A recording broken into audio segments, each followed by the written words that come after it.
The delivery dropped that off over an hour ago. You're taking the van and handling this, right? I'm on it. Don't look very on it. No? This is my very honest outfit.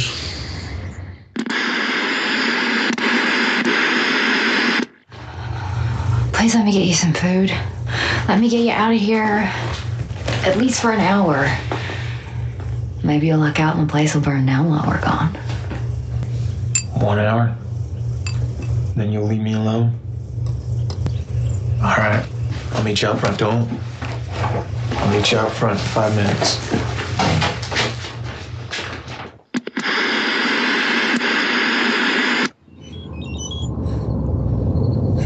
Something's happening to me. Something's happening to me. Welcome home, Wynonna. Something's happening to me. I feel myself changing.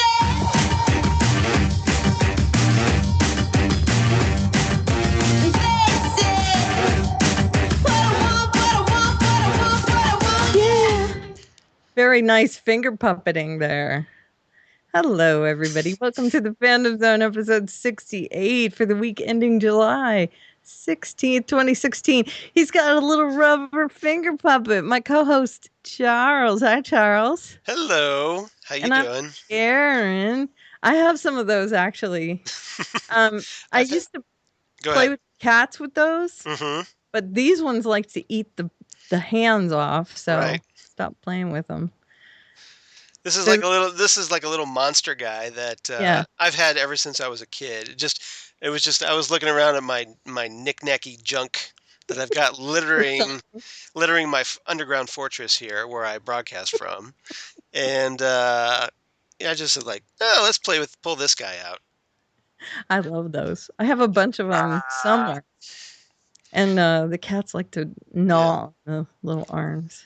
Yeah, they came in a big bag. Like it had 10 of them in there when I got mine. They're very cute. You should post a picture of that. Everyone knows what they look like. Well, you could do a screen grab. Yeah, but you're very tiny on my screen. Hold on a minute. Let me do a screen grab. Gotta blow me up real good. Woo! That's right. Oh, it's too fuzzy. Hold on. Okay. Hold it still. There you go. Save as finger puppet. There we go. Got it. All right. Cool. It's in front of your face. That was the idea. Okay. No one wants to see my ugly mug. Not true. If they got to look at mine, they got to look at yours. Yeah, we should point out that Karen is especially curly today. Very curly. Not like, hey Mo, curly.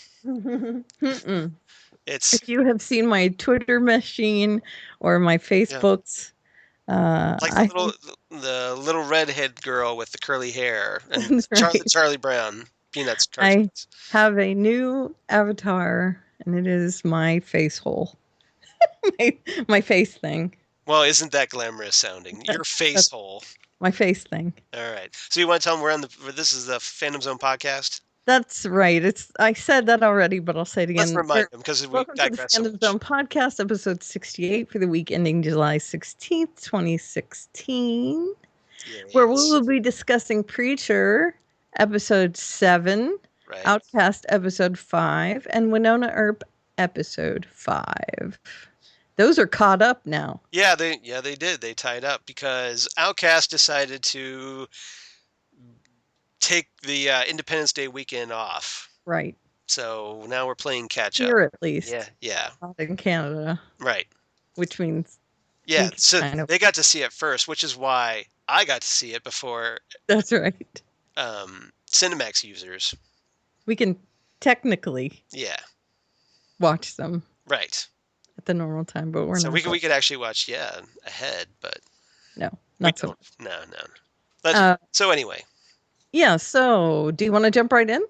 Let's jump right in. Let's go to Preacher episode 7. He Gone.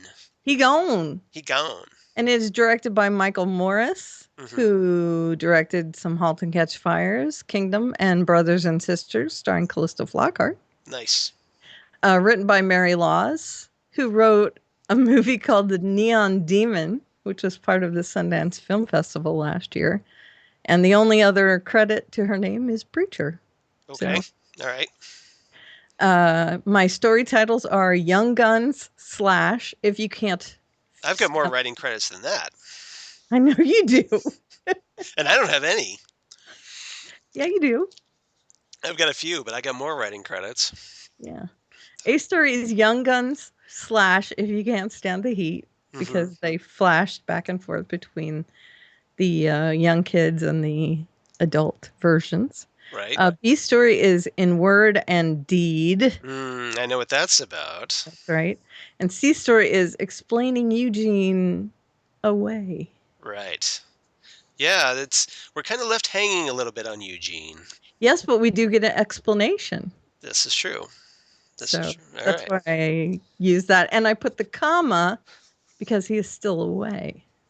So explaining him away, but with a comma. I would kind of laugh if it's like he's just went behind the corner and he's just hiding from everybody. Like, ha ha ha, you didn't send me to hell. I just tipped out. Yeah. I have a feeling he is in hell. Right. Anyway. And, if you know anything about his character in the comic books, he's probably not very happy about that. I'm sure. Okay, so Young Guns, and If You Can't Stand the Heat. All right. Young Guns, let's talk about that part of the story where we see them as children, Jesse and Tulip. Yeah. I thought this was a great little storyline between the two of them. It was, because we kind of see them sitting on a bench outside the principal's office.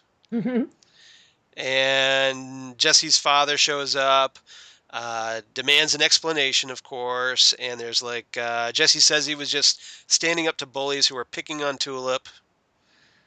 And right. And so his father takes him home, and then Jesse convinces him to take Tulip in because she has no one to take care of her. Yeah, you kind of skipped over the part where I'm guessing the bullies weren't really picking on Tulip so much. Well, yeah. They were both kind of beating up these people that were picking on both of them because Tulip bit one of their nipples off. Semantics. So yeah, they kind of what's a lost nipple? I mean, they got the best of these bullies, or they were the bullies. I have a feeling they just got the best of some bullies. Right. So they got into shenanigans. They were called into the principal's office, and when she told Jesse's dad, the preacher, her situation, that her mama was in jail and her uncle was a drunk, Jesse convinced him to take her in. Got it. And they were still kind of getting up to shenanigans. Yeah. Even after that. Yes, they were. So they bonded. And there were... You're talking about when they were wrestling on the ground? Yes. Jesse's dad didn't like all that. Right. Young love. Right. But there were promises made. Yes, there were. And a very important promise that echoes the comic book with the 6 little words that kind of pretty much define Jesse and Tulip's relationship. Until the end of the world, right? To the end of the world. To the end of the world. Yeah. And that Tulip means it. Yep. 100%. Yep. Jesse's just kind of whatever. Not so much. So far. Yeah, I'm talking about so far. Yeah. But they do make that promise, and it seems like, at least in this scenario, when they flash back, Tulip makes that promise after she overhears the elder Custer talking on the phone to social services. Right. And she might realize that she's going to get sent away. Did you feel like that was the case? She also heard Jesse pleading for her case. So it was after their promise. Because she came to him in the middle of the night and made that promise. Well, yeah, but remember, he said that Jesse convinced his father to bring her home in the first place. Right. So maybe that's what kind of like made her fall in love with him. Well, sure. Right. So. And then she woke him up in the middle of the night, and this was after she overheard his father talking on the phone. And I'm wondering if she didn't wake him up that night to try and make him promise until the end of the world, because she knew she was going to get sent away. That's possible. And then of course she seemed resigned to it the next day. She wasn't yelling and screaming. She went, not not happily, but she went. It's like she knew. Yeah, she was more okay about it than Jesse was. Right. Because Jesse just throws a big old fit. Oh, he was not happy. Start beating on the car and like, you can't take her, and he starts running after her as the car drives off in complete futility. Yes. He was very unhappy. And then he curses his father out. And he says, I want him to die. Right, which is very important. Correct. And also it's a mirror of like, I guess it's like a foreshadowing of what's going to happen later in his life because of this Genesis that takes hold of him. Right. Yeah, right. Because he curses his father to die. And of course he doesn't have the words, so this isn't something that he causes. His father causes all this to happen. Right. But Jesse feels responsible for it. Of course, like any child would. It's his fault because he said the words. Of course. Then it happened. I'm assuming he holds on to that even as an adult. But this happens, and I'm guessing very soon after Tulip gets taken away because he looks the same. Right. His father tells him to get under the bed and to not make any noise, and whoever it is comes, beats him with a baseball bat, takes him out. It looks like they're like out in the yard or something. It's outside. And puts a gun to his head. Right. And he tells Jesse some things, and Jesse says it's all his fault because he cursed him.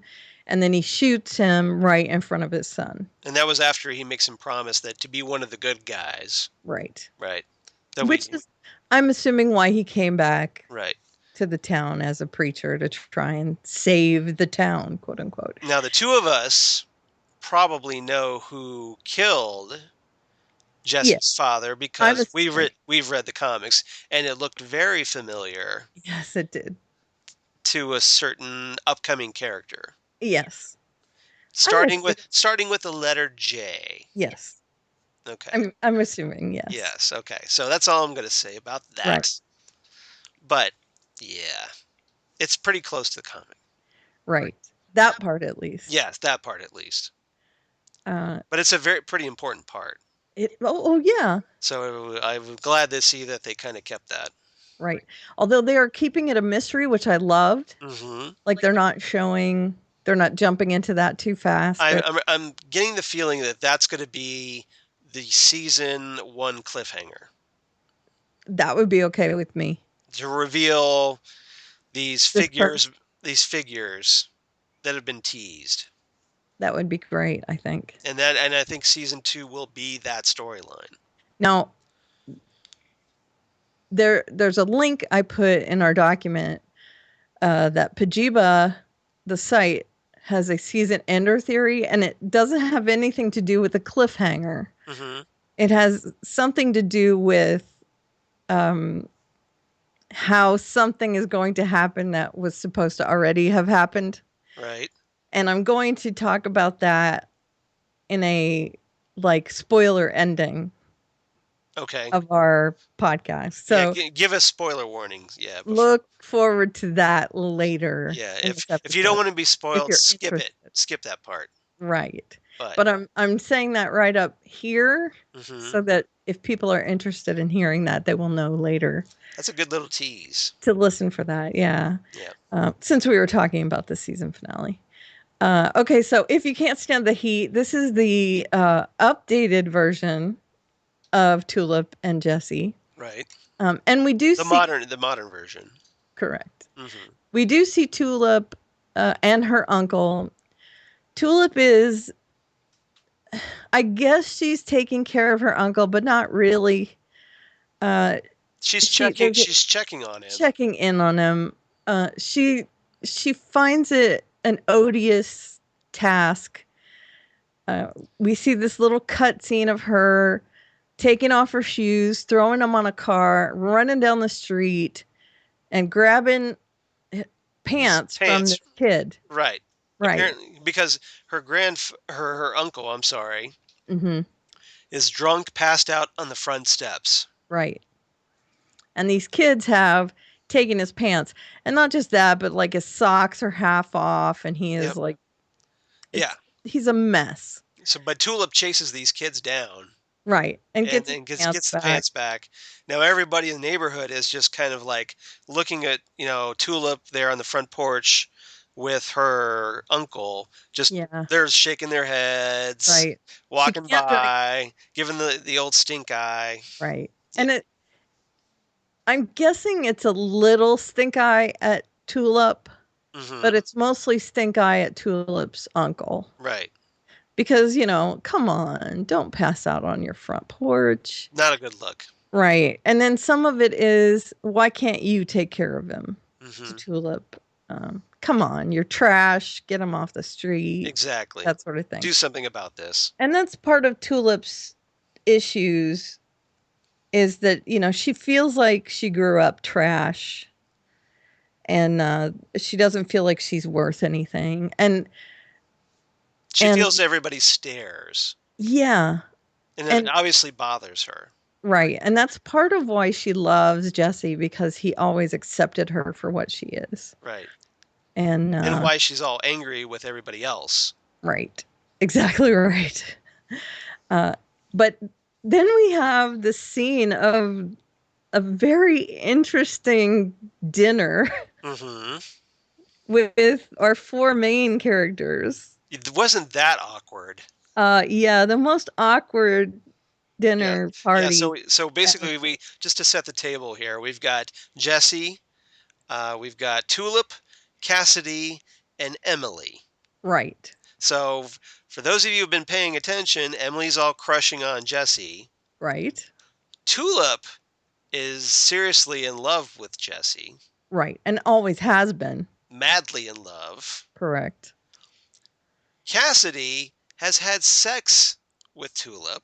Right. And it actually is crushing on Tulip. Has a serious crush on her. Right. I don't know that he's in love. He might fancy himself in love, but yeah. Yep.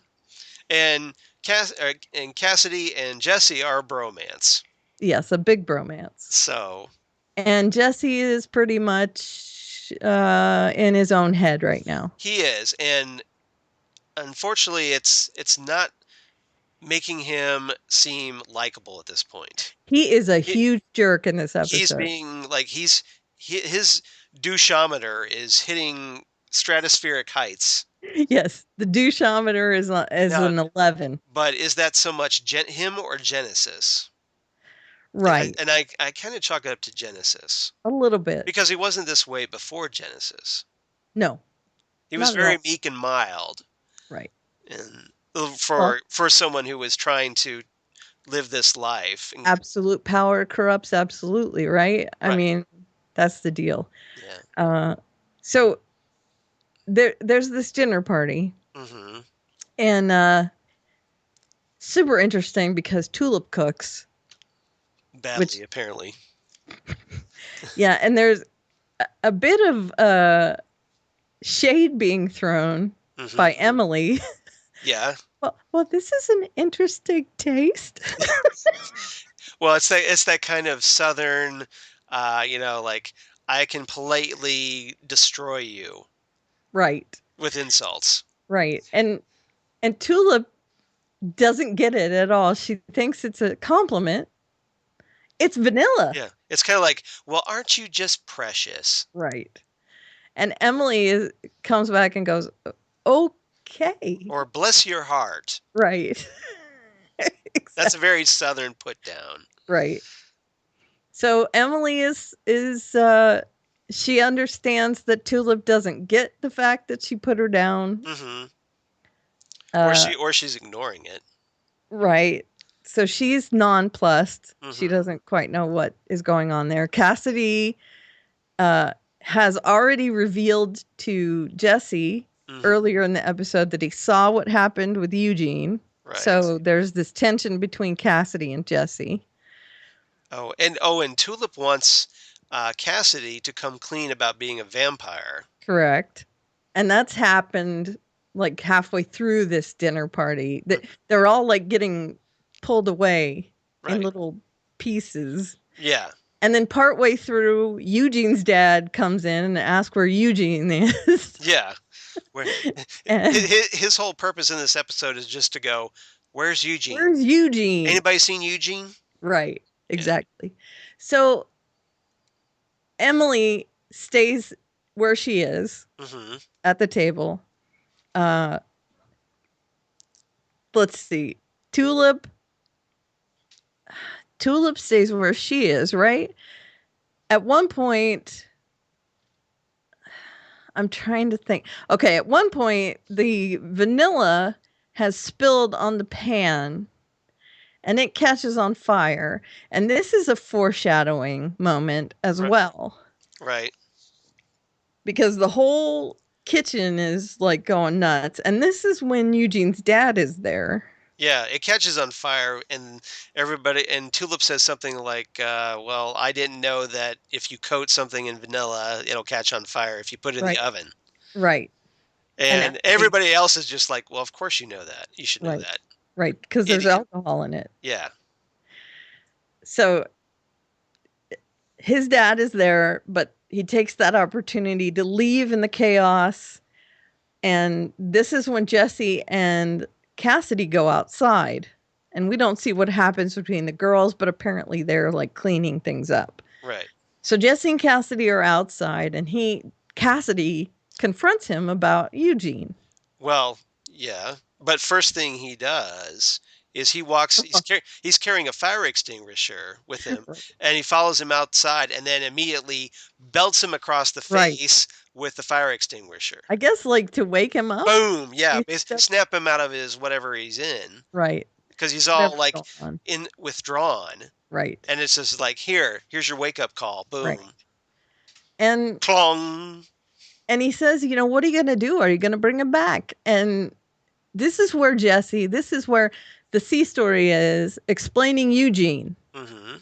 And we finally get to hear how they're making Eugene's story updated from him trying to kill himself because of Kurt Cobain. Now it's that he had this crush on Tracy. Right.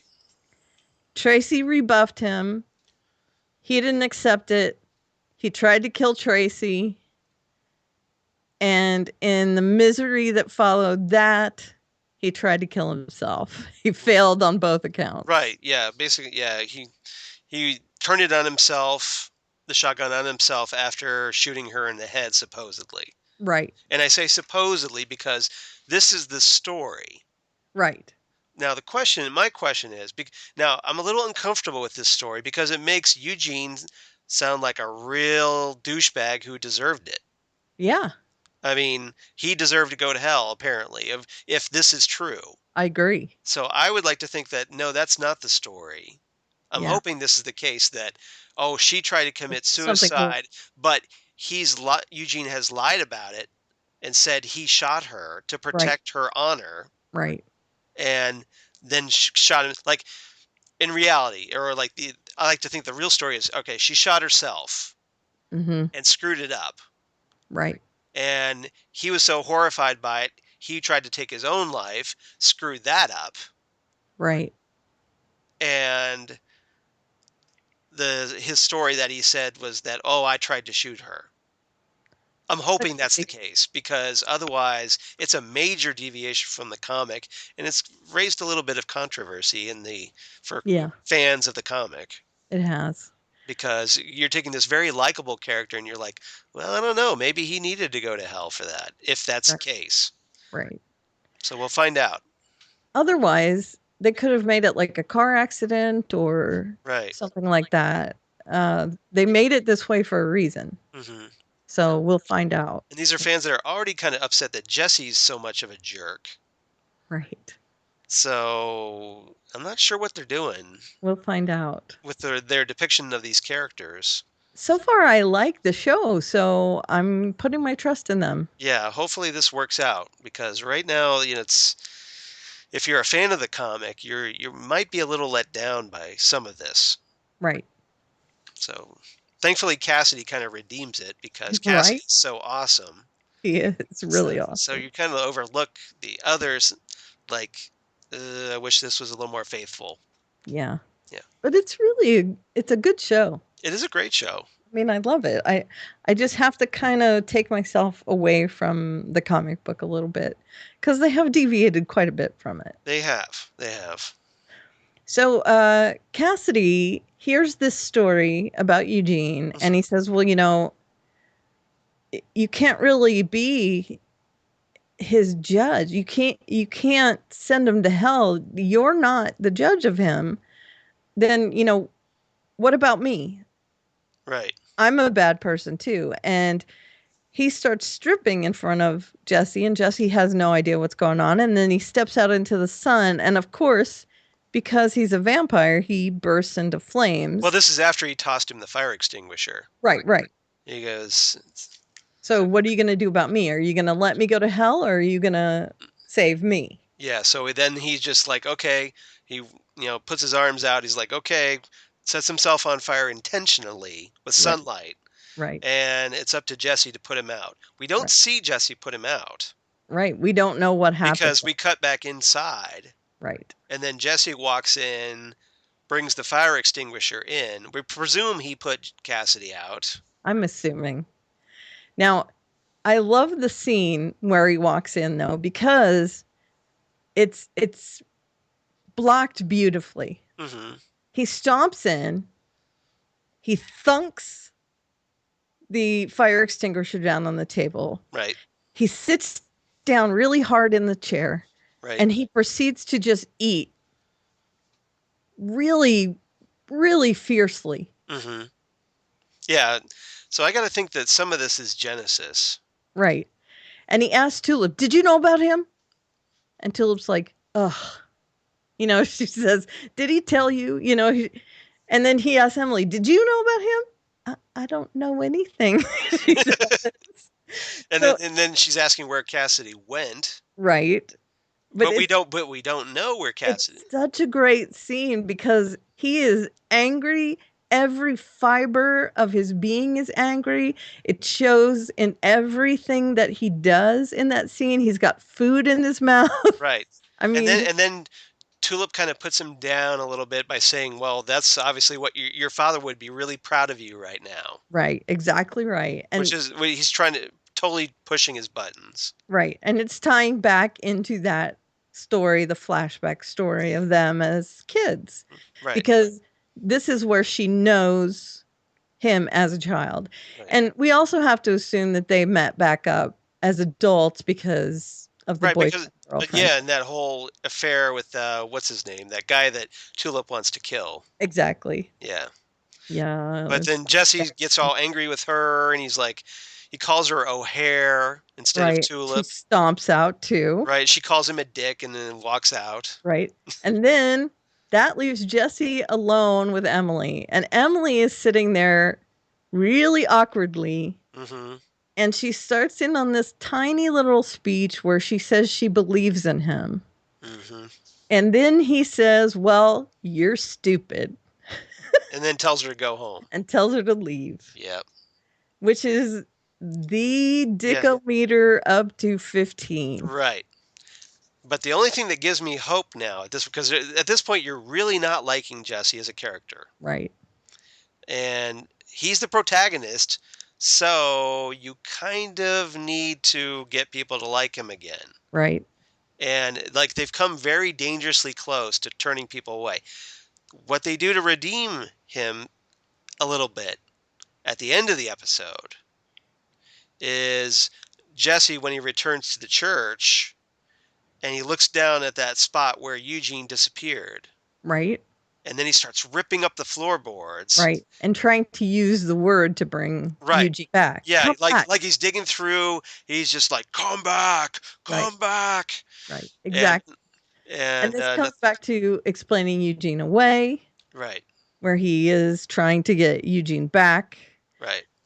So I'm hoping this is like, maybe we've gotten a breakthrough that maybe he's gonna like, okay, maybe now he can stop being a douchebag and get back to being a more likable character again, hopefully. Let's hope so. Because I'm not really digging where they're heading so far. Yeah. Although Jesse's not always the nicest guy in the comic books either. No, but he's not a complete dick. Yes. And one of the articles I read... Cassidy's the dick. Yeah, that's true. So... One of the things I've read over the last few days, it was in this week, someone said, it might be in this Pajiba article, by the way, at least they haven't put him in the white jeans. And I said, hooray, yes. I want to see the white jeans. I was disappointed. I wanted the white jeans. No, I like the all in black thing. Let's keep him all in black, please. I want to see a little bit more of a mullet.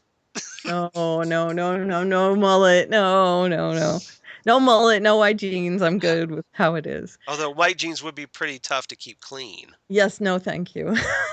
I'll pass. It's easy in the comic book. All they have to do is erase.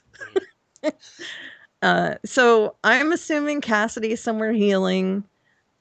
We know that Tulip is sulking. Emily is licking her wounds. Jesse is feverishly trying to dig up Eugene. Yep.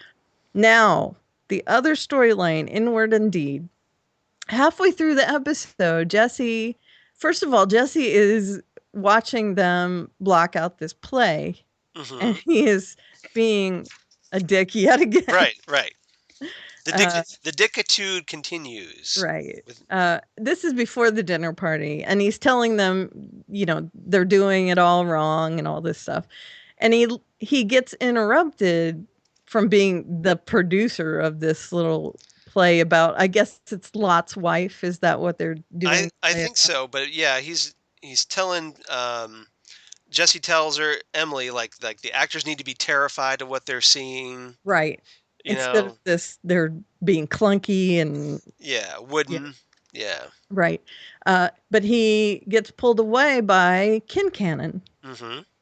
And they sit down to talk, and they're having this very civil discussion until Kincannon brings out a piece of paper and hands it to Jesse.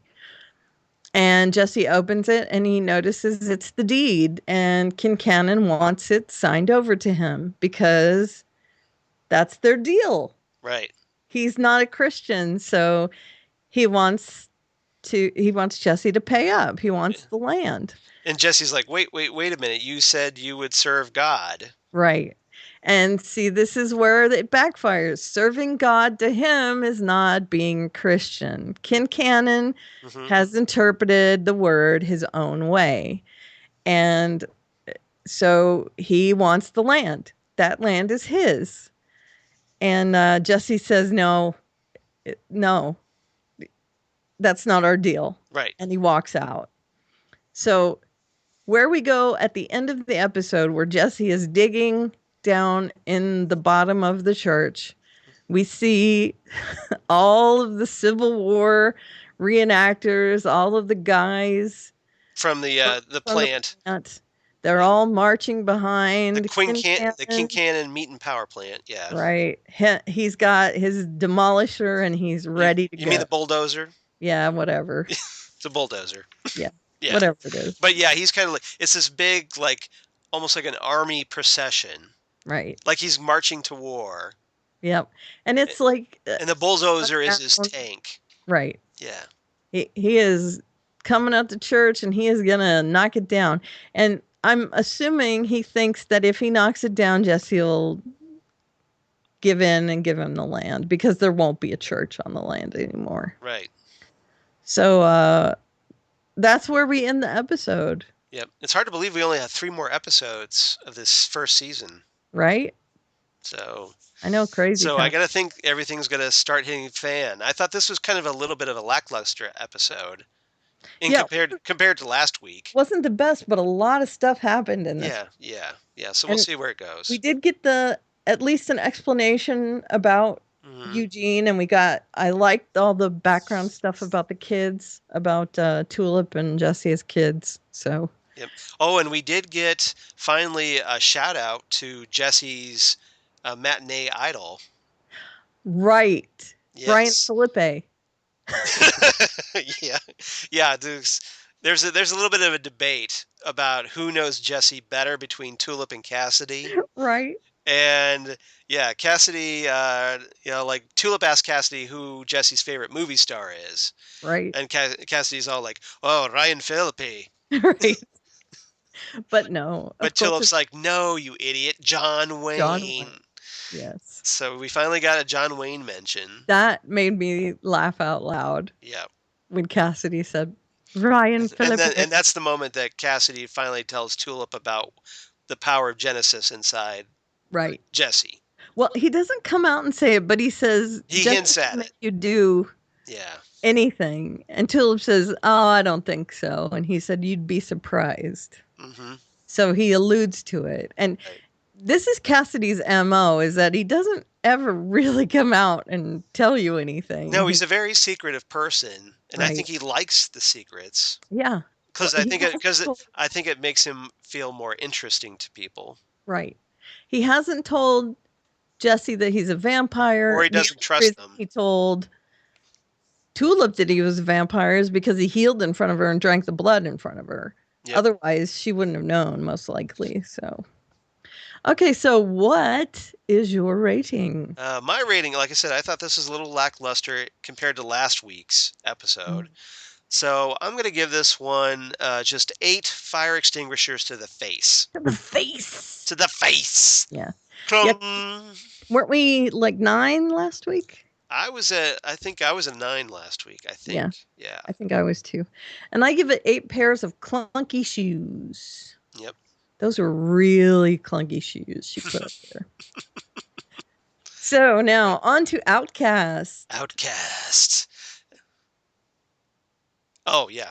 Well, this would be The Road Before Us, episode 5, written by Robin Veith and directed by Craig Zobel.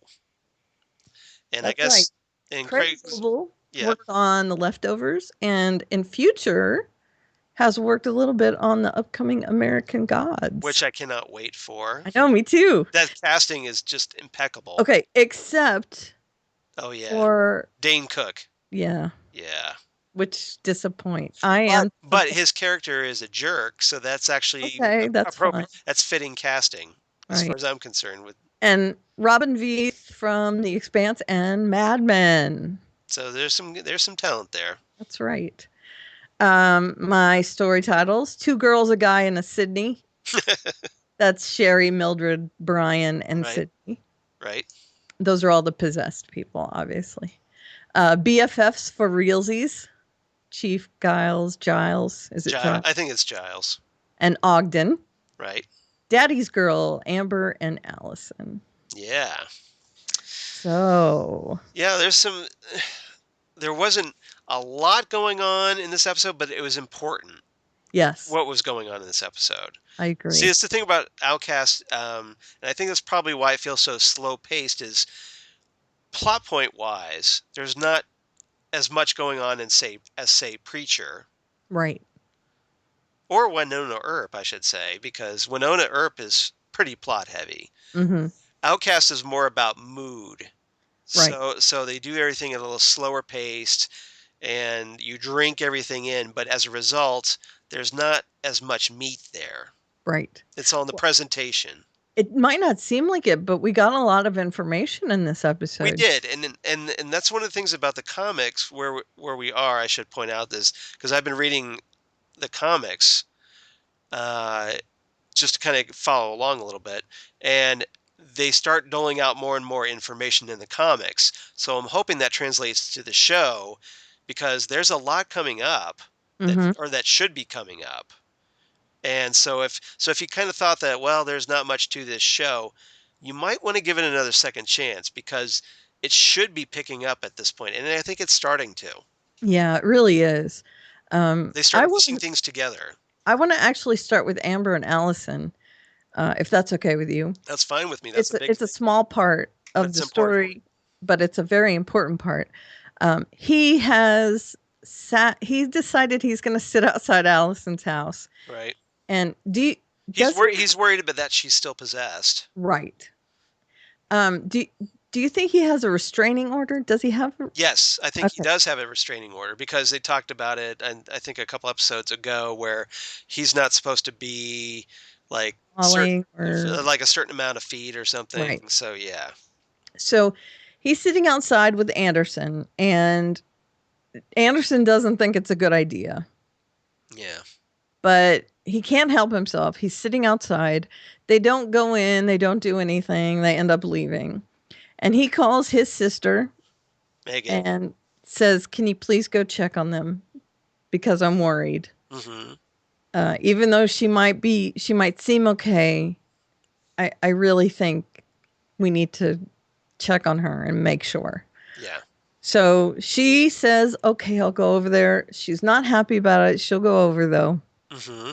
And she does. She goes over and checks on her. She thinks maybe there's something to it, but she's not sure. She looks in the medicine cabinet. There's lots of medicine in there. Right. And she does convey that maybe she's self-medicating to Kyle. And of course, what does this do? Kyle decides, I got to go over there now. Right. So now, yes, in possibly a really bad move on his part, he shows up unannounced at her house. Right. And his daughter, Amber, who we find out kind of resents Allison for breaking up their family. Right. Plus, we don't know what happened. We find out in this episode that Allison doesn't even know what happened. Right. That she just woke up beaten. Mm-hmm. And the cops told her, like, well, that Kyle hit you. Yeah. Right. And we do know that Kyle hit her, but we don't know, did she attack Amber? And if that's the case, then Amber, of course, is going to have issues. And earlier in the episode, Amber is playing with dolls, and she's kind of making it so that the dolls are like the mommy dolls attacking the other dolls. She's very upset about the mommy doll. She doesn't like the mommy doll. So, yeah, so Amber runs out to meet her dad. Kyle, yes, and she wants to go with Kyle. She's begging to go with him. And she calls her mom a bitch. Right. Yeah. Yeah. You're a horrible bitch, or you're a nasty bitch, or something like that. And Kyle immediately reprimands her. No. Right. I mean, he does everything right except for the fact that he shows up. Mm-hmm. Yeah. He says, "No, you can't talk that way to your mother. Do what your mother says." And she says, "Are you coming home?" "No, it's not up to me." And she says, "Well, is it mommy's fault?" "No, it's not mommy's fault." He makes sure not to play one side over the other, which I think is saying something. Mm-hmm. That, he doesn't want to make her out. He's trying hard to do the right thing. Right. Especially for his daughter. Right. Because he knows he doesn't want to screw that up. Right. Very smart. And I think he still loves Allison. He just doesn't want. Right. Kyle would love for all three of them to be together. Right. But he's concerned about Allison at this point, especially if his fears, which may be realized, that she's still possessed, he's now worried about Amber being with her. Right. Exactly right. And there was the scene where Amber was playing with the dolls. We got this little fake out where Allison was walking through the house, and we thought there was maybe going to be this horror scene of blood of Allison, but it turned out Allison just went in there and went, "It's time to go to bed," or whatever. Yeah, but it wasn't, of course, anything like that. So Allison tells him he has to go away. and don't come back. You've upset Amber. And it just pretty much gets both Amber and Allison upset, and Kyle ends up hanging his head and walking away. But the first though, something kind of important happens, because he tries to get back inside the house. Right. And he grabs her by the wrist. Mm-hmm. And accidentally burns her wrist. A little sizzly, yeah. Yeah, a little crispy. And so Kyle's just like, oh no. She's still possessed. Yeah. Right. Yep. But and Amber's in danger. If she's medicated, then maybe she can hold out a little bit. Yeah, but still, that's just a ticking time bomb. Right. It is. So he goes away, but we see him again over there later in the episode. He decides to show up later. Allison has sent Amber away. Right. Mostly, I'm guessing because she had been so upset by this interchange between her and her father that she just was not having it. She didn't want anything to do with her mother. So she sent her away to a friend's house or whatever. So Kyle and Allison have a chat. She won't let Kyle into the house, so they end up talking out like on the stoop, on the front stoop. I think so, yeah. Yeah. And she kind of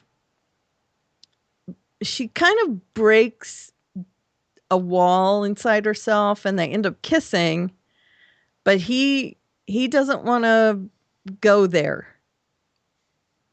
And she ends up getting really hurt and runs off. Now, if she is possessed, was that demon inside her feeding off Kyle? Right. Because we know that's what they do. Right. So, and again, I think that's why he didn't let it continue. Right. He just had to say, no, I'm not going there right now. So yeah, I think that was the deal, that interchange was not going to happen. And that's kind of where we're left when the episode ends. So things are very up in the air between the two of them. Yeah. We know that Amber has issues with mommy, still loves daddy, no matter what happened there. Right. And that Allison doesn't know what happened during the beating. So she wasn't like all the other people that he exorcised. She doesn't remember any of it.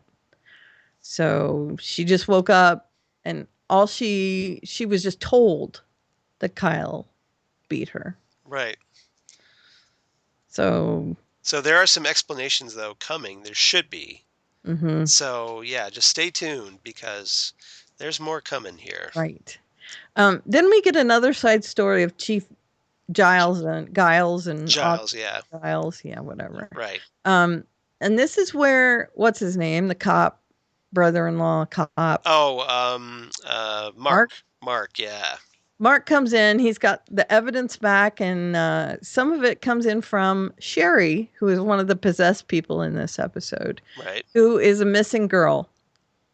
And it's from this, the burn trailer. The trailer that dude set on fire in the woods. Yeah, right. And this is Chief Giles saw Ogden set it on fire. Mm-hmm. And Giles goes and talks to Ogden, and they're really good friends. And he notices that Ogden doesn't have his watch on and remarks on it. So it's the watch that was in the box. Right. And he saw that the dude set it on fire. So he knows that something's going on, and he's trying to put all these pieces together. And they assume that since there was DNA from Sherry, that perhaps he murdered Sherry and that her body is out there somewhere. And he has this very cryptic chat with him while Ogden is cutting down a stump in his front yard. He tells him to turn off the chainsaw, and he does. He turns it off, and he said, we're friends. Some would say we're best friends. Right. And I would hope that if I had a problem, I could come to you with that problem. Right. He's trying to get him to talk about it. Right. And some would say that you could come to me if you had a problem. Mm-hmm. And Ogden, he's like, well, do you have a problem? No. I mean, he's being really cagey about it. And then it's just basically it's this Mexican standoff between these two. Right. And then and then Giles finally he starts to like hint that he's going to bring Ogden in. Right. But then his phone rings and then he gets a call from Mark, who has been relayed, and it's part of the main story where Kyle and Anderson have found Sherry. Right. And so Sherry's not dead. So therefore he's not a murderer. Right. So Giles can't do Giles it. just like, I think I'll be going now. Bye. Right. And Ogden actually says, so who has a problem now? He says something to that effect. And Giles is like, okay, I think I'll be heading home. And it's a very uncomfortable conversation. Yes. To watch. Well, but it was about to escalate until that phone call. Right. But super interesting, I thought. Right. And it put me in the mindset of like Fargo. Okay. That conversation between the two of them. And it's not just because it's in the yard with a chipper. It's not that. It was a dance between the two of them.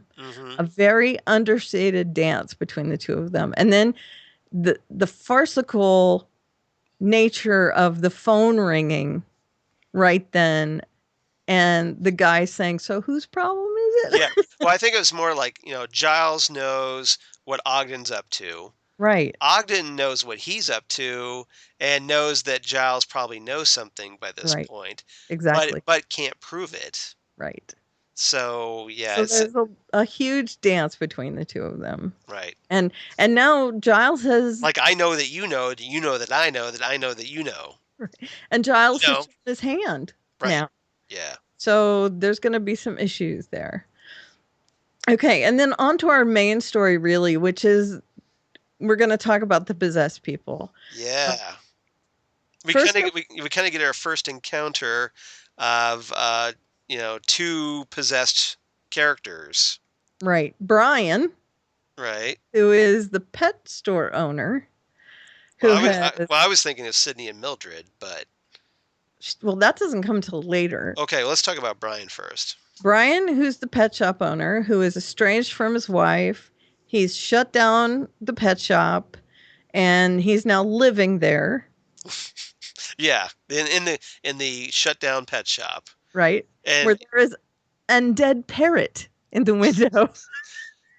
It's not dead; it's passed on. That's right. It's gone to meet his maker. It's a complete waste of time. Exactly. Did you notice the dead parrot in the window? I kind of wondered. Yeah, it was a dead parrot. Yeah, I'm sure that was a reference, but yeah. Well, no, I don't think it's a reference, but I thought it was hilarious. It was, but... So they go to talk to him, and he is...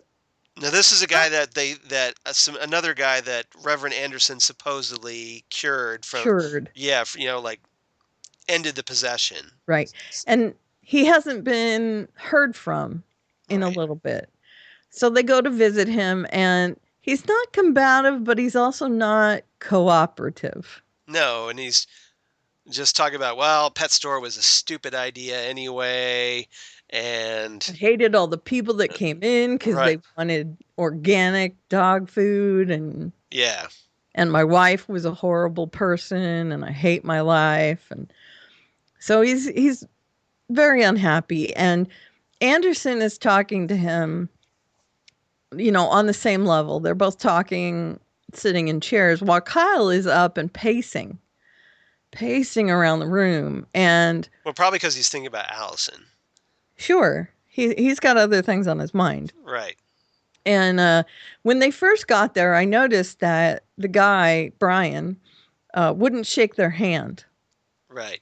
And They don't want to touch people. Yeah. He did well. He deliberately doesn't want to shake Kyle's hand. Right. And Right. And So Kyle very notices this, right. and Kyle's very impatient about this. Right. Very So fidgety. So like Reverend Anderson starts doing his spiel. Kyle's getting more and more antsy, like, come on already, let's just, deal with this. Right. So right in the middle of them talking, Kyle tries to choke him with, I guess it's a leash. Something. Yeah. Well, he puts his hands around his neck. Does he? Yeah. Is it just his hands? He tries to put his hands on it around his neck. Okay. To touch him. Okay. And then they kind of struggle. Right. Because then it turns into a chokehold as they wrestle on the floor or whatever. And it doesn't go so good. No. He ends up leaving without resolving the issue. Right. Brian wasn't able to bring that black goo out of him. Right. Brian gets his shotgun out and runs him out of the store. Anderson is very unhappy and wants Kyle to go back in and apologize. And Kyle's like, no, that is not happening. So there's that botched attempt. And then they go and they find Sherry a little later on in the episode. And this is like in a homeless camp. Right. They find out from her father. In an abandoned train station. Right. Yeah. They find out from her father that she kind of went on the down low and he's not happy about it. And Anderson is uncomfortable about that interchange that they have with the father. But they do finally find her and they exorcise the demon from her, but it ends up that she is in a coma at the end of it. Right. And there was a whole big like thing right out of The Exorcist where she's like, Kyle's touching her touch burns her, and then they're like, she starts levitating, Kyle's up there in the midair with her. Right. And then like the entity exits her and goes all over Kyle. Right. And it's a real exorcist. And then somehow he gets out of it. Right. And it does the mouth thing. You're right, and they both fall on the ground. Mm-hmm. And yeah, like you said, that Sherry's kind of comatose. So right. Kyle and the Rev end up taking her to the hospital. Right. And Kyle is broken up about it. He doesn't like that it ended up that way. So he's not happy about it. And I'm guessing it's just another nail in the coffin of he doesn't want to do anything about Allison because she could end up that way. And, another. Yeah, he's afraid that he'll put her in the similar state if he cures her. Right. But he feels like, yeah. Because of what happened to his mom. Sure. So yeah, he's just like, it's my mom all over again. Right. And he doesn't know what his power is. He doesn't understand it. So he's in a bad place right now. He's kind of piecing it together though, a little bit. Yeah. Yeah, but I mean, like, he doesn't know anything more than anyone else does about his power at this moment. No. Except for maybe Brian. I mean, Sydney. Well, no, he does find out, though, during the whole thing with Sherry, that the entities, whatever they are, they need his light. Right. And they see him, quote, through the veil. Mm-hmm. That's right. So there's that little bit of... He learns a little bit. Tidbit, but overall, no. It's just a bunch of words that... At this point, yes. He learns the words, but he doesn't quite know what it means. He's getting dots, but he's not connecting them yet. Right. Yeah. Okay, so then we're on to Mildred. Yes, and this was a cool scene. Who gets a visit from Sydney. Grace Zabriskie and Brent Spiner together. That's right. Wasn't that fun to watch? Were you fangirling? I was a little bit. Yeah. That was cool. So he knocks on the door, and Mildred is like, I don't need any brushes or vacuums or whatever, or encyclopedias, whatever it is that she says. But Sydney decides he's going to come in anyway, and she figures out who he is. Right. They recognize each other, that, they're the entities inside them recognize themselves. Right. Outside who's in their host bodies or whatever. Right. Yeah. Right. And there's a little bit about, why they take human names, which I found interesting. That Sydney thinks it's silly to take a human name, that she took Mildred. And he says, well, you can call me Sydney, even though he thinks it's kind of silly. He says something about, try to keep things on the down low. And she says, well, that's pretty funny coming from you while you're wearing that suit. Right. Because he stands out from everyone else. Because he has a hat and the hat. Who wears a hat in 2016? So yeah. Right. Yeah. I mean, he really does stand out from everyone else. Right. And she complains because she chose Mildred. And Mildred is not going to survive whatever this coming event is. Well, I don't think she chose. I think maybe she just ended up with Mildred. She got stuck with Mildred. Right. And then she's worried that her host is going to die and won't make it to the merge.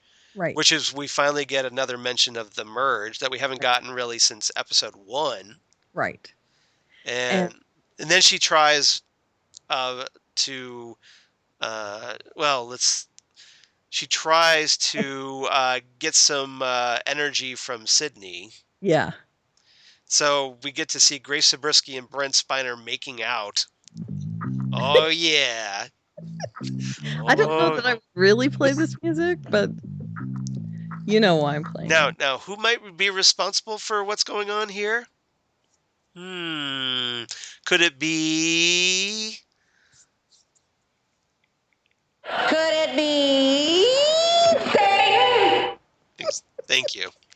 You're welcome. I was hoping for that. So, yeah, they have an interchange, and Sydney is not sympathetic to her cause at all. No, he shoves her off, and then... I don't care if you don't make it. Yeah, it's like, well, them's the breaks, babe.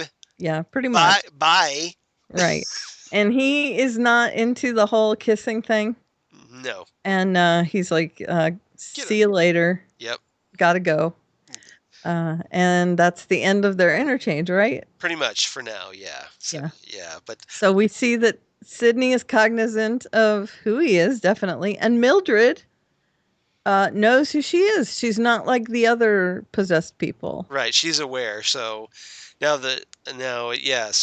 the question is, why does she know and the others don't?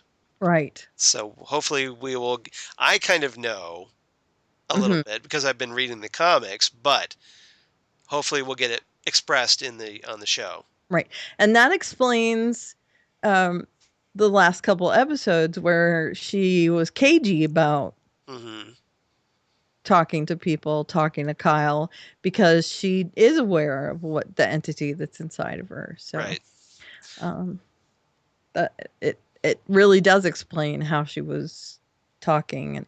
And there was also this conversation she had with Sydney about all the little knickknacks she had in her house, that some of them were collected before she was possessed and some of them after. So she is actually kind of taking to being a human, which Sydney was not thrilled about. No. So there was a whole, why are you trying to be human thing. But yeah, he's not upset if, she doesn't make it at all. Right. Like, oh, well. Yeah. So there's no love lost between these beings.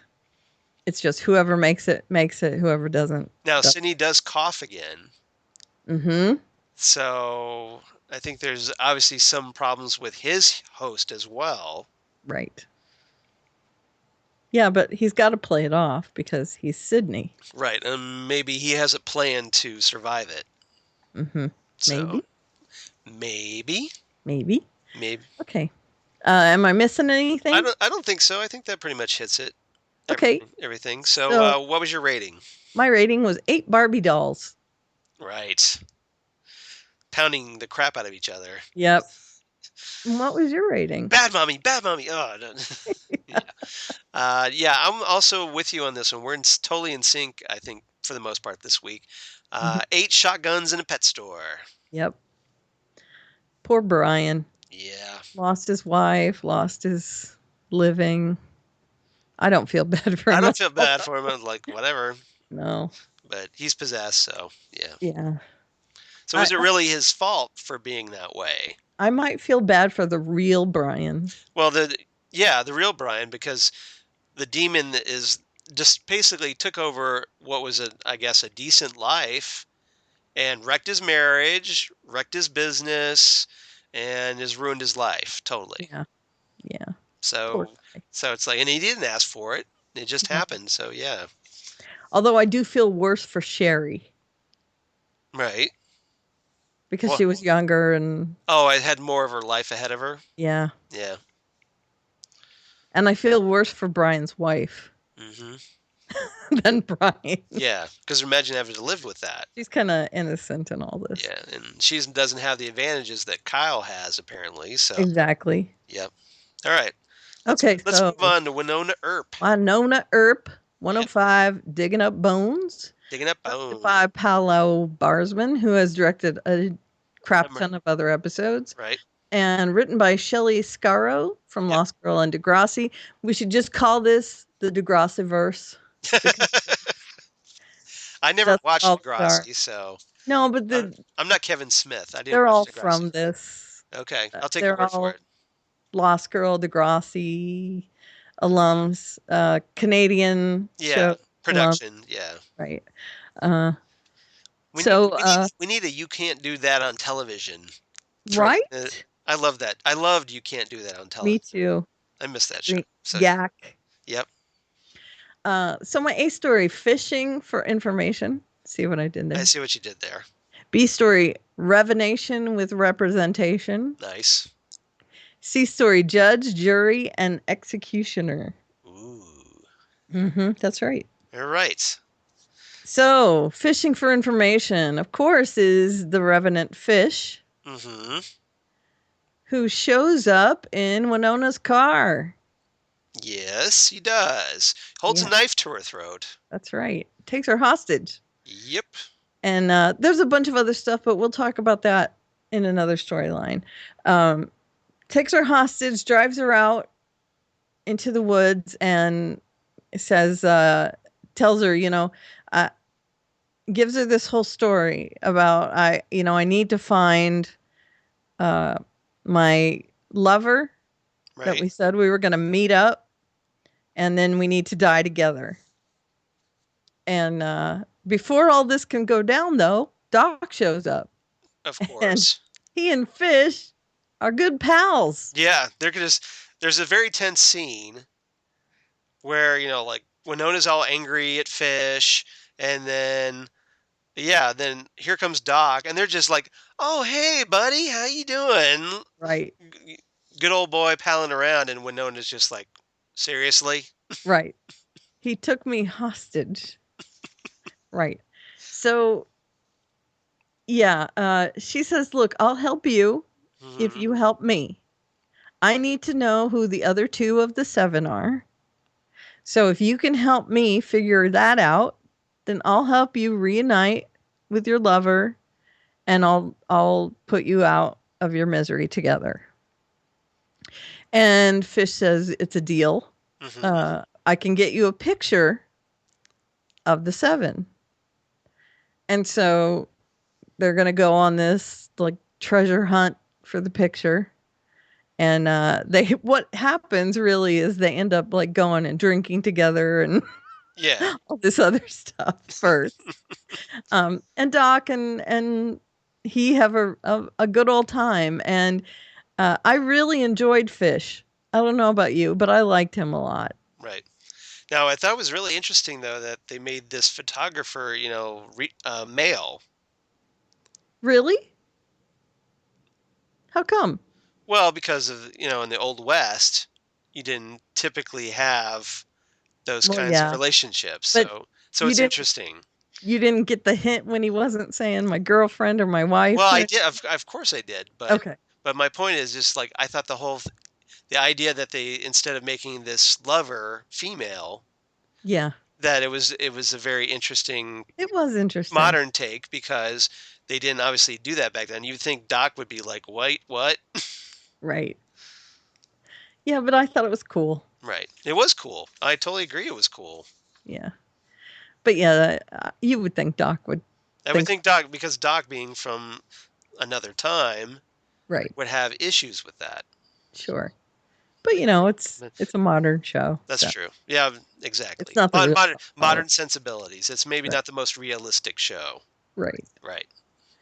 So he and Doc are palling around, and they do actually kind of lead her to the right place, sort of, in a roundabout way. Yeah. They find film that could have the picture on it. Is that the deal? Well, are you talking about when they break into the police station? Right. Yeah. Right. And that was a fun little sequence. Yeah. Where he says, well, we might have to do something, some kind of breaking and entering. And of course, Wynonna's all right with that. Yeah. She has a bit of... she's always like, well, I'm amazed it hasn't happened before now. Right. Which I thought was good. I thought that was and she's also having a crisis of conscience in this episode where she is not happy that she's just killing willy-nilly all these people. Right. Even though they're bad people, she's just killing them and it's bothering her. So right. And they kind of started out the episode with that because they had this a dream nightmare sequence. Yeah. Right. So she's worried that, she might be heading, for the deep end. Right. Or whatever. So as she's going through this whole thing with Fish where they break and enter and they're on their little caper. And there's a great little scene. Yeah, I'm sorry. Just when they come across Dolls inside the police station and he's got his gun drawn. He's just like, go ahead. Right. And he waves him through. Yeah. That was good.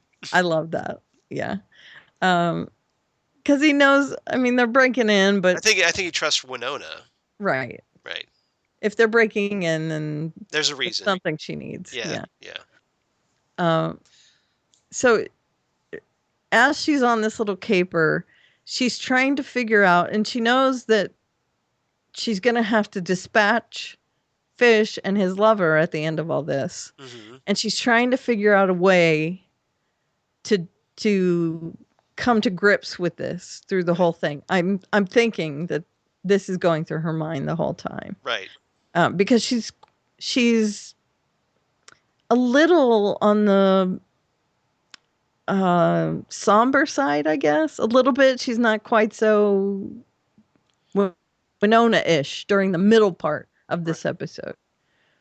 Right? Yeah, I think it's just the whole idea of vengeance is starting to get to her. Right. And even Doc's kind of concerned about it. Right. Yeah. Now, at the beginning of the episode, let's go with the revelation with representation. And this is when they go to confront Bobo. Right. Because he has apparently gotten a crate. And we'll talk about how they find that out in a minute. Because that's the judge, jury, and execution. Yeah, and that's a whole a whole different whole thing. Yeah. Right. Yeah. So they go to confront Bobo and they want to search through his belongings for this crate. And they can't find the crate. And as they're leaving, they want to take Bobo in, but they don't really have enough evidence or anything. And Wynonna goes off. She needs to do something. So she ends up standing up on top of this car and she demands that they give up the last two. And Dolls is just face palming at this point, going, yeah.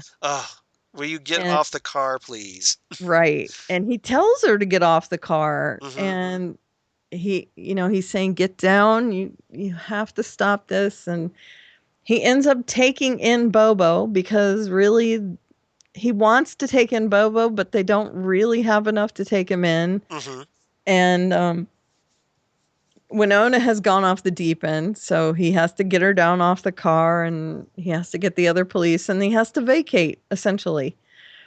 So they take Bobo in, and they get him on a couple minor things, because there was a pot brownie in his trailer, and... Well, they get him on resisting arrest, which is kind of funny.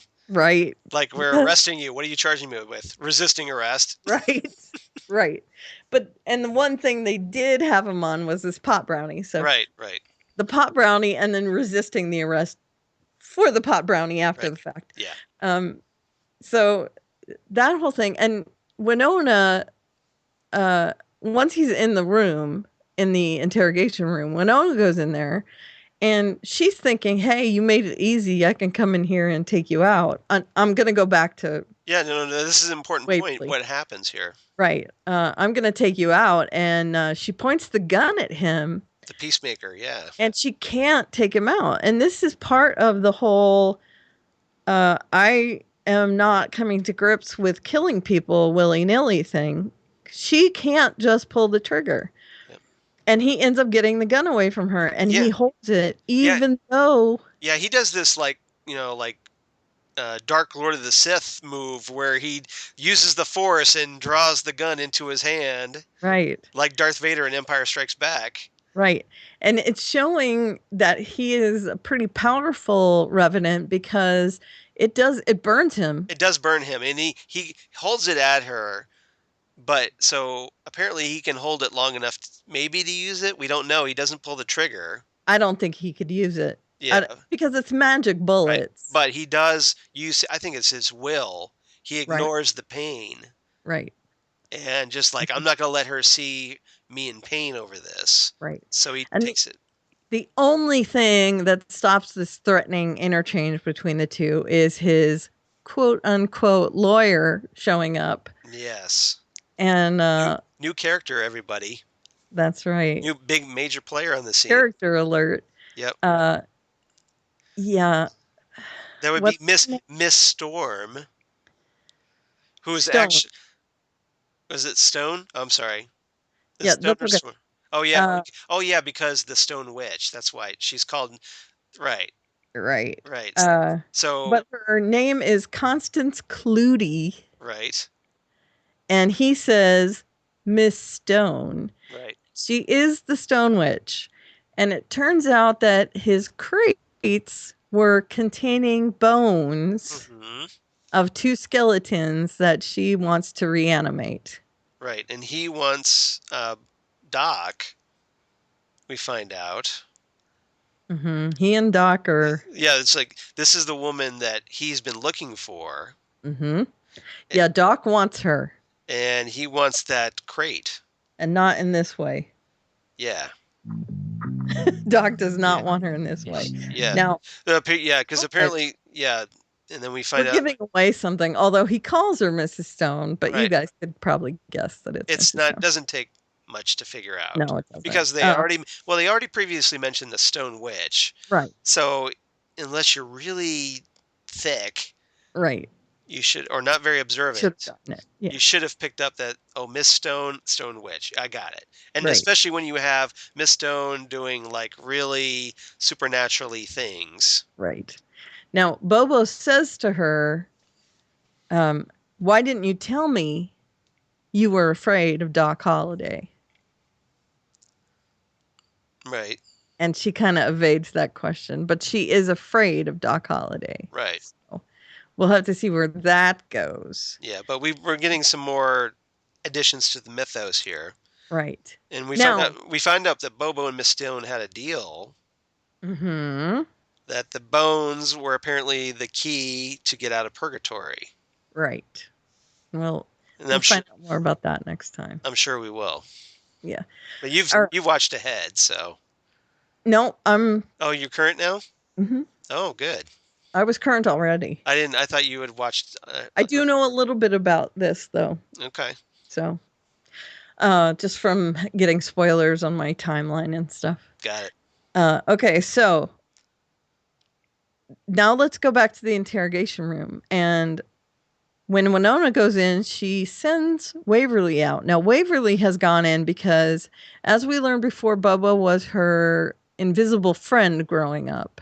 Mm-hmm. And Waverly wants to know why she was chosen by Bobo to be her invisible friend. And Bobo is not kind. Bobo tells her that it's because she had some dark things in her. Right. Yes.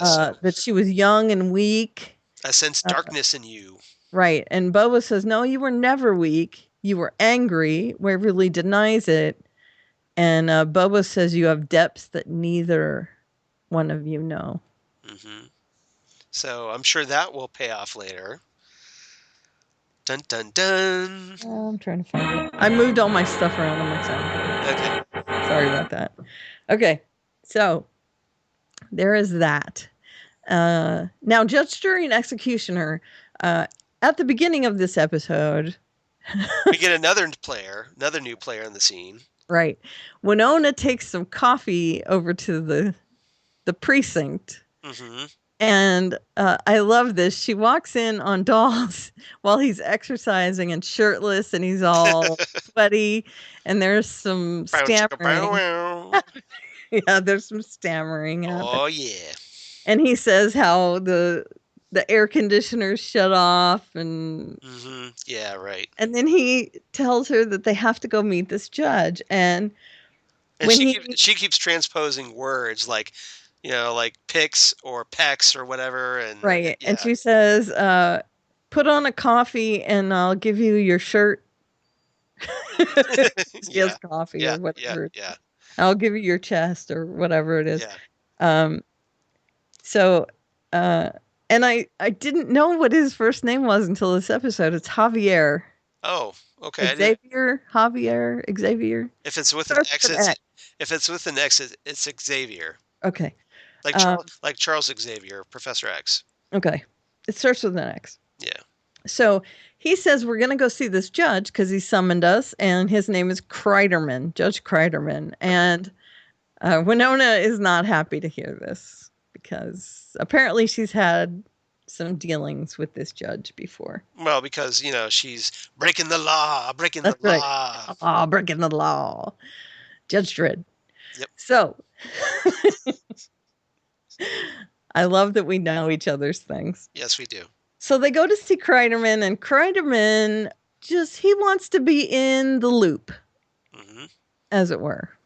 And he is very menacing, and Dolls doesn't want him to be in on the loop, and Wynonna doesn't want him to be in on the loop, but he wants to be in on the loop. Yes. He agrees to send a warrant for Bobo, and he's glad the dead rest easy and Ward doesn't have to see what Wynonna has become. Ooh. Is what he sends them on their way with. Now, a little later on, the judge calls Dolls back in and threatens him and says, I got this note from one of your superiors. And he says, well, what should I tell him? And we don't see who it is or what the superior said. But Dolls is kind of affected by it.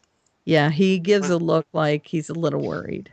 He's like, ruh-roh. Now, later on in the episode, right near the end of the episode, right after she comes in after she kills Fish and his lover, and she has decided that she's going to let the Revenants make peace before she kills them. Well, she and Doc get in a little argument. Right. Yes. But it ends up with a little argument that turns into sexy times, which is why I'm playing this music. Sweet Christmas.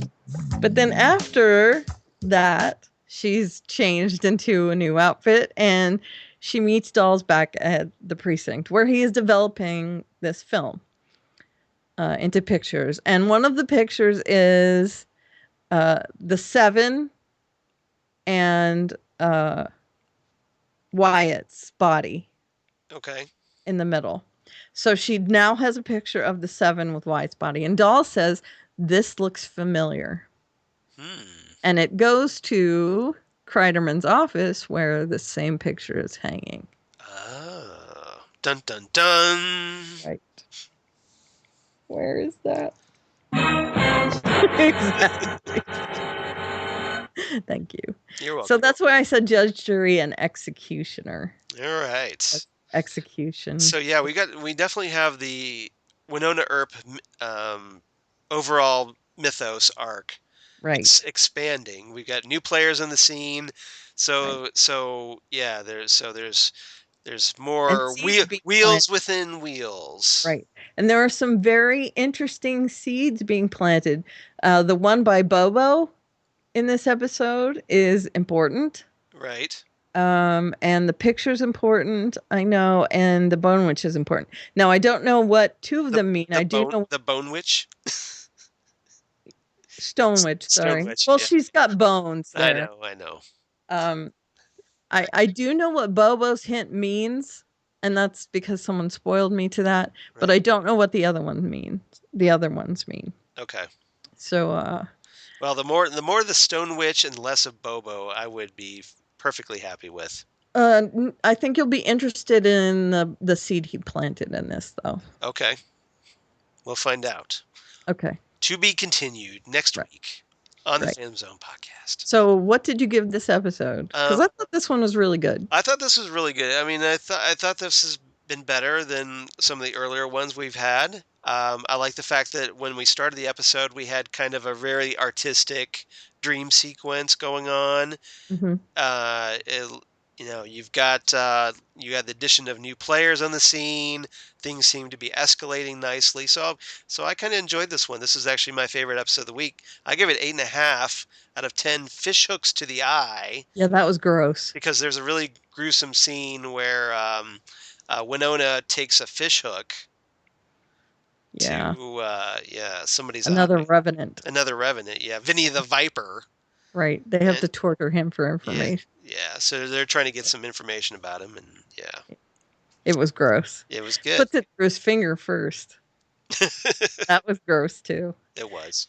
I gave it 8 Freudian slips because of when she walks in on dolls and she's... Was that a Freudian slip under your Freudian dress? Yeah, exactly. Know what I'm saying? I do. I know what you're saying. Okay.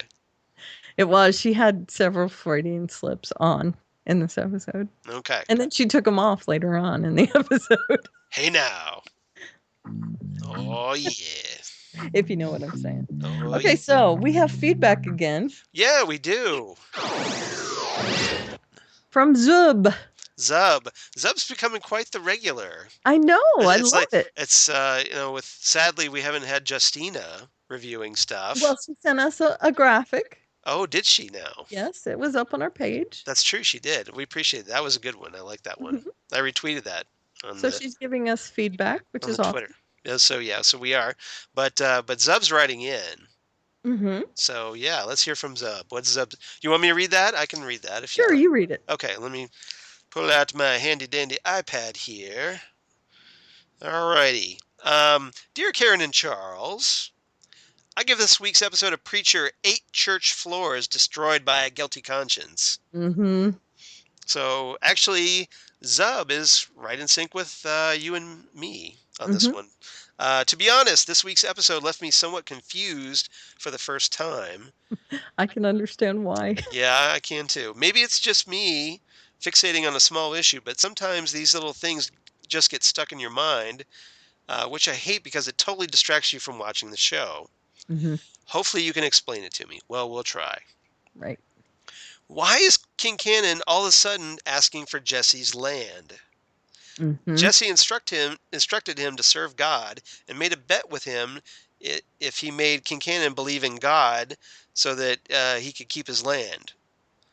Now, is it just the technicality that in order to serve God, you don't have to believe in him? At this point, for the first time in Preacher, I stumbled across a plot turn. Thanks for your insights. This is Zub signing off in order to continue digging for hell in my backyard. Very nice. Very nice. Zub, what he told him to do is serve God.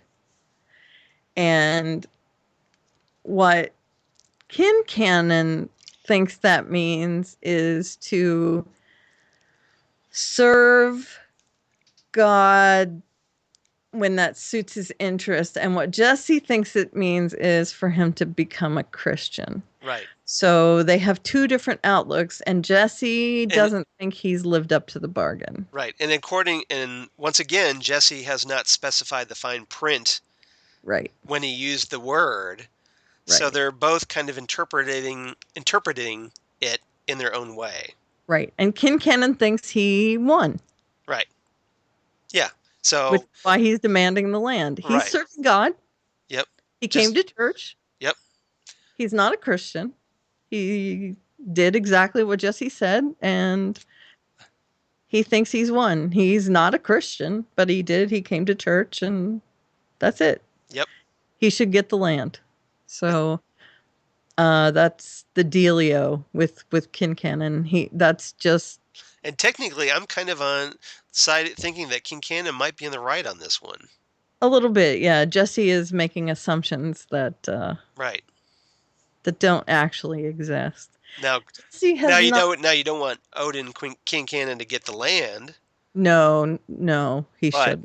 But technically, if you go by what the arrangement of the bet, he probably should. Right. There was that verbal agreement. Well, Jesse is really not doing a good job of verbalizing. No. Again, he doesn't specify. Correctly. Right. So there's lots of little loopholes in the word. He's a preacher. He's not a lawyer. Right. So yeah, not so good. Mm-hmm.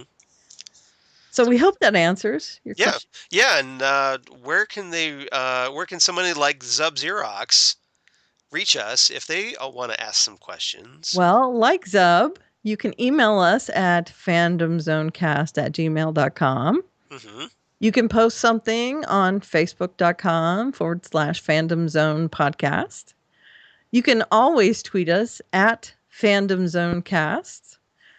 You can reach me at Aliveria with my brand shiny new avatar. Yay! Of my face thing.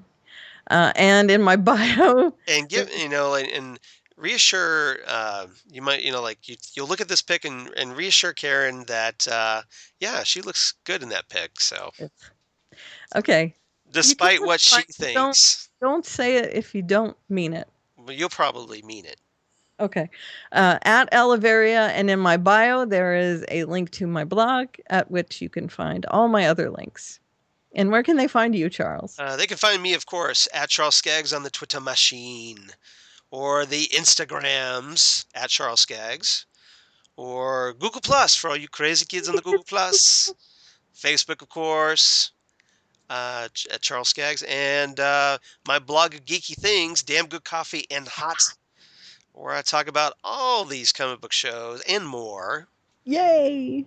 And just recently posted a big, long listing of all the Emmy Award nominations for all our favorite geeky TV shows. Yay, Tatiana! Yay, Tatiana Maslany, at long last. That's right, although I'm very upset about Outlander not getting nominated for more stuff.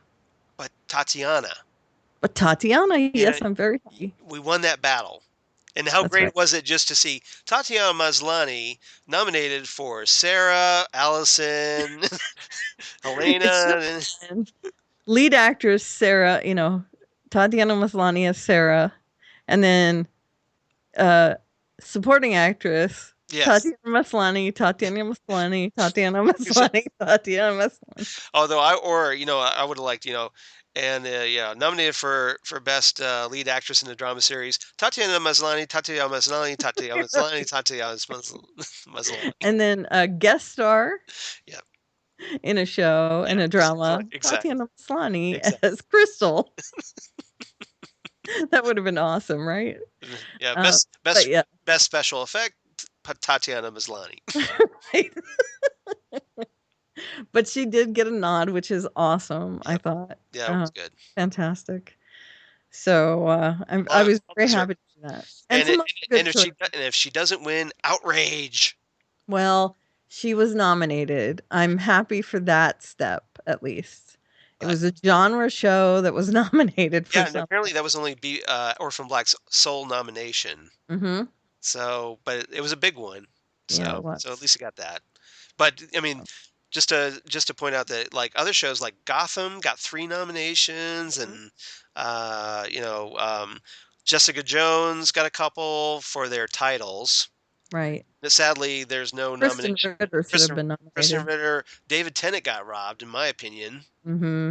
Agreed. But I'm kind of biased. But again, it's a genre show. Exactly. Daredevil got a couple.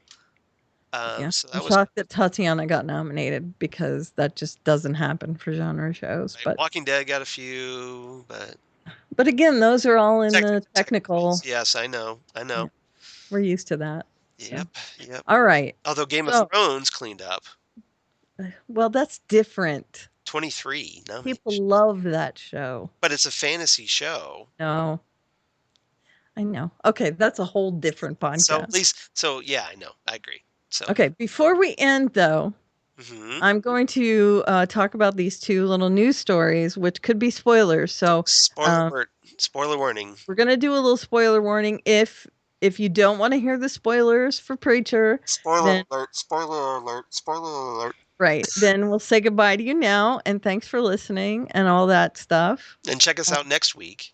That's right. Next week, where we'll be talking about another episode of Preacher, another episode of Outcast, and another episode of Wynonna Earp. Yep. And you've been warned. Okay. Who's coming? Spoil away. Pajiba says that Preacher is going to end with the church exploding. Good, because I want to see that thing explode. I know, me too. I want them, no more church sermons. Get on the road already. And that theory is that, I don't know if you've noticed, but in every episode, that prairie dog mascot has been in every episode. Have you noticed that? The prairie dog mascot? Yes. Okay. Refresh my memory. I kind of missed this one. This There's one went way over my head. The town in a prairie dog outfit, a prairie dog mascot outfit. Oh, yes. That guy. The guy that walked by Tulip's uncle's house and he shook his head. Yeah. He's been in every episode. You're right. Every single one. There's sinkholes out on Kincannon's land. Right. Okay. There was a guy in just a little shot. Mm-hmm. It was either last week or the week before who looked at an air pressure gauge and looked worried because it was too high. Okay. And then in that same episode, there was a little passing shot of the church where a little air release thing went. Air release valve. Yeah. Right. Okay. This is why Kincannon wants that land, because it has the ability to release the air so that his land doesn't do like a sinkhole thing. Interesting. And that's why he's saying that the church will explode. And it's dropping hints by having that dude with the prairie dog, that there's prairie dogs digging holes on Kincannon's land to make it so that it's unstable. And he needs the church's land in order to make his land more stable. Got it. Interesting. That's the theory that Pajiba has. It's a good one. I'll give him that. And if anything that gets that church exploding, I'm all for. I know, me too. Because that's how the comic book started, is him setting his church on fire with all the parishioners. And again, This is a spoiler, so don't blame me if you if you stayed and you didn't want to know that. That's part of why he goes on the road, is because he's super guilty over killing all his parishioners. But we will remind you that's a theory. It's not going to happen. It may not happen. But again, we're spoiling the fact that his church exploded. Yeah. That's why I wanted to save it, because. But we still don't know it's actually going to happen. No, I mean in the comic it did. Oh, in the comic, yeah, that's a spoiler. Yes. Right. I agree. I thought you were talking about the TV show explosion. No, I wanted to refer back to the fact that. All right, I got you. You're cool. And then this isn't really a spoiler, but in super old news, and I don't know if you're aware of this, but there's a narrator in the Daredevil Netflix series. Are you aware of this at all? No. The narrator? Okay, if you watch it in the hallway fight scene, he kills it on the narration. And I put a link here, and we'll have to put it on our Facebook page. He is amazing, this narrator. And I almost want to go back. Is this for the visually impaired? Right. Okay. And they did it on purpose because Daredevil. Oh, you're right. That makes sense. Right. But the hallway fight scene. Yes. In season 1. You're right. This guy does such a great job. The continuous take hallway fight. Yes. It's amazing what he does. And it's super old news. I mean, it's from 2015. But the job he does is crazy good. So I wanted to mention it. I just found it this week. And I'll put it on our Facebook page, but yeah, please do. It's so crazy good. Now, I wonder if there's one for the stairwell fight in season 2. I'm sure there is. Because sure that might also be equally awesome. Mm-hmm. But I found this one, so I thought I'd include it here. And I'll try and dig up one for the stairwell fight scene. But he's great, and his voice is wonderful. I mean, he does all the he tries to get the tone. He's like, and a red exit sign glows at the end of the hall. Nice. Very nice. I mean, it's really great. That's cool. I have to check that out. So yeah, the link's right there, and I'll put it on our Facebook page. I don't know that maybe I'll put the link to the Preacher season ender. Should I put that on our Facebook page? I wouldn't just yet. Okay. Because somebody might click on it by mistake, and okay. Yeah. But it's there for you. That's true. Charles. That's if true. You want to read it. That's right. And we kind of rattled it. I mean, we just told you what it said, so here. Yeah. For the people that want it to continue. Well, there you go. You've listened to the Phantom Zone podcast, you get perks. That's right. So this is why you should be listening to the Phantom Zone podcast, right? So at the very least, Philip heard it. Yeah, there. Well, Zub heard it. I'm sure Zub heard it. Maybe. Yeah. Hopefully Justina heard it, but she doesn't watch Preacher, so she doesn't watch Preacher. Yeah. So that's kind of. But I bet Philip heard it. Yep, and yeah. So that's hi, true. Philip. Hi, Philip. Oh, and Fred. Fred probably heard it. Fred probably heard it. Hi, Fred. Hi, Fred. See. That's great. See, if you interact with the show, we'll give you shout outs on the show. That's right. So this is why you should interact with us. And if you heard it, let us know, and we'll say you next week. Exactly. We'll give you special credit for chiming in and telling us that you just heard this. Yes. Right. You get listening credit to this point, and you tell us, we'll say hi to you next week. How's that? That's it. Perfect. All right. As long if you just gotta let us know. That's right. And if you let us know, there you go. You're gold. We'll say hi. All right. So that's it for this week. Yeah? Yeah, I think so. So thanks, everybody, for listening to the Phantom Zone podcast, the Parsec Award nominated, the Phantom Zone podcast. That's right. I was waiting. Very nice. And we shall talk to you next week for episode 69. Because I'm 12. Oh, yeah. Oh, yeah. We might as well just start off with that as our theme music for next week. Next week? Yeah, you think so? Oh, yeah. All right. So we'll talk to you next week, everybody. Bye, everyone.